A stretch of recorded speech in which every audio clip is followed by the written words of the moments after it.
l'avais dit que ça se réchaufferait, hein?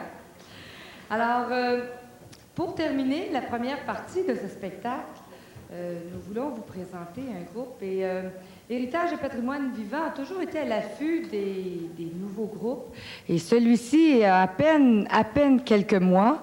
C'est un groupe qui est fondé de danseurs expérimentés, 20 danseurs et dont l'objectif est de promouvoir la danse folklorique durant congrès, festivals, spectacles. Alors, des danses traditionnelles québécoises ainsi que des danses empruntées aux traditions populaires de différentes nations font partie du répertoire chorégraphique des Bons Diables. Alors, sous la direction artistique de Mme Isabelle Maillet, l'ensemble folklorique Les Bons Diables vous présente aujourd'hui une suite de danses provenant de la Gaspésie. Vous y reconnaîtrez la boulangère, la belle d'océan, le quadrille de Gaspé, le spendy et la belle Catherine. Suivi de cette suite, il y aura une courte pause de 15 minutes.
Rebonjour, êtes-vous prêts à entamer la deuxième partie de notre buffet folklorique?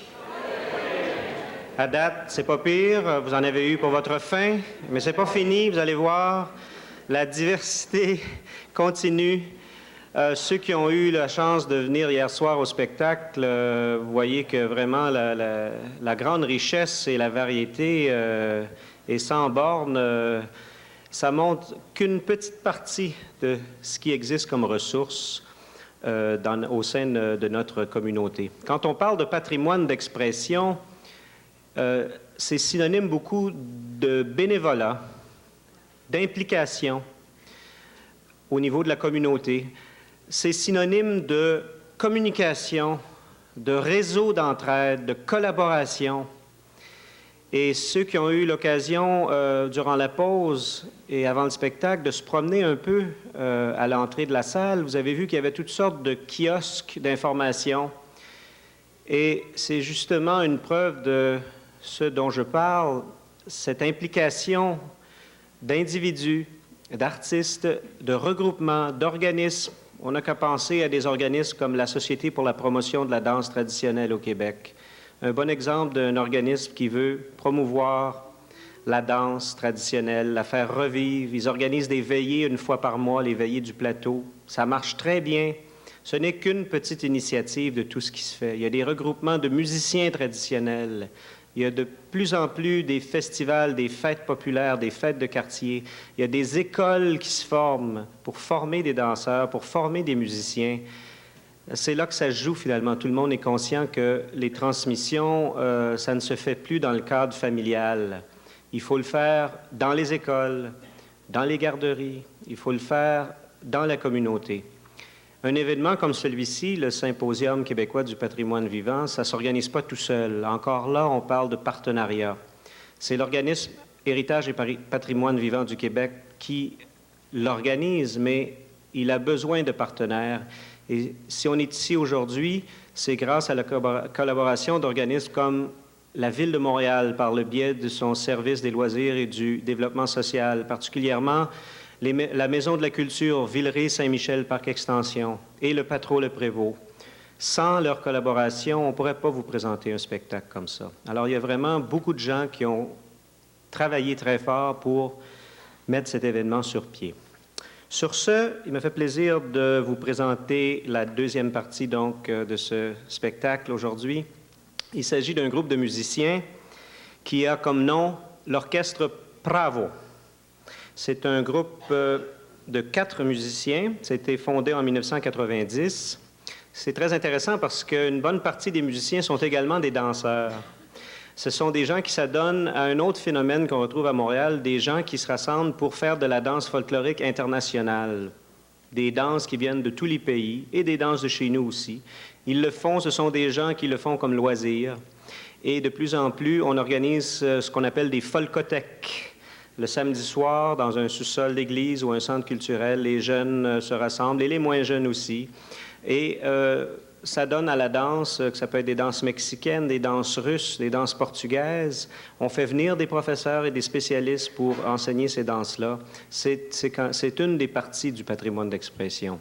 Alors donc, ces musiciens, pour la plupart, ce sont des danseurs qui ont dit « c'est beau de danser sur des disques et sur des cassettes, mais pourquoi pas faire la musique nous-mêmes ?» Et on sait qu'il y a toute une dynamique quand on peut danser au son d'un orchestre qui est là plutôt que faire ça sur une cassette. Alors donc, cet orchestre Bravo se spécialise dans un répertoire de musique de danse internationale. C'est aussi un mélange intéressant de cultures. Pour vous nommer les musiciens, David Green, Alain Lamoureux, Susan Weisler et Alain Pitre. Ils interprètent un répertoire très varié de tous les coins du monde. Et ils ont choisi 3 pièces aujourd'hui pour illustrer la grande richesse des mélodies et des rythmes, et aussi la grande variété des instruments.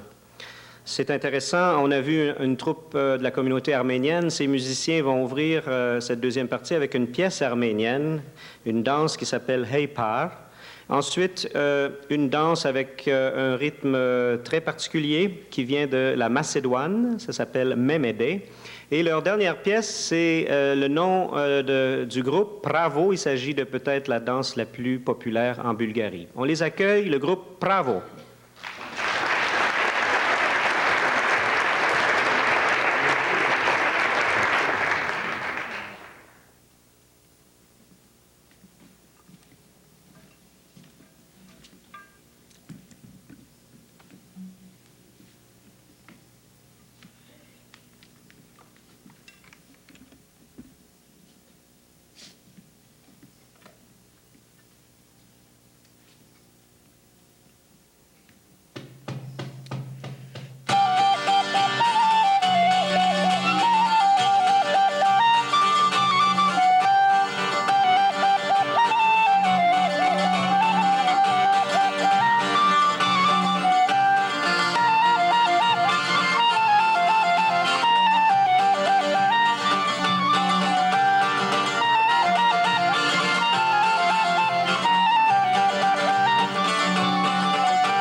Merci beaucoup. Alors, comme on vous l'a dit, c'était une danse d'Arménie qui s'appelle Hepar. Hepar, ça veut dire allons danser, et non pas, ça ne veut pas dire hey par. Là. Mais nous, on aime ça partir avec cette danse-là. C'est pour ça qu'on a commencé avec ça. Ensuite, c'est Mémédé. Mémédé, on ne sait pas du tout ce que ça peut vouloir dire. Ça c'est que c'est pas le jour de mémé, en anglais, qu'on dirait de Mémédé. C'est pas ça du tout.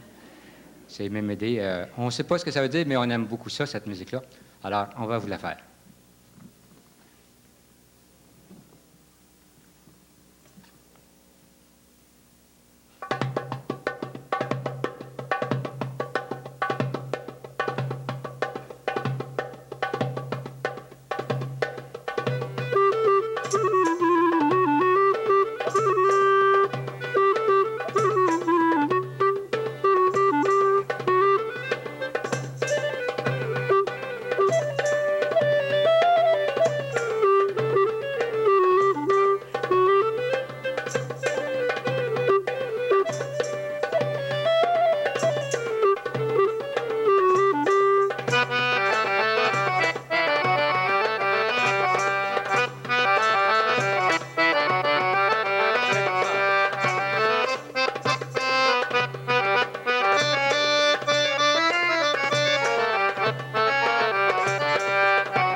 De la Bulgarie, maintenant, c'est la danse Pravo. C'est de là qu'on a pris notre nom, le groupe Pravo.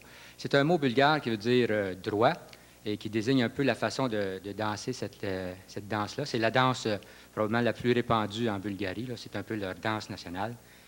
Alors, comme ça veut dire droit, on va essayer de vous la jouer pas trop croche.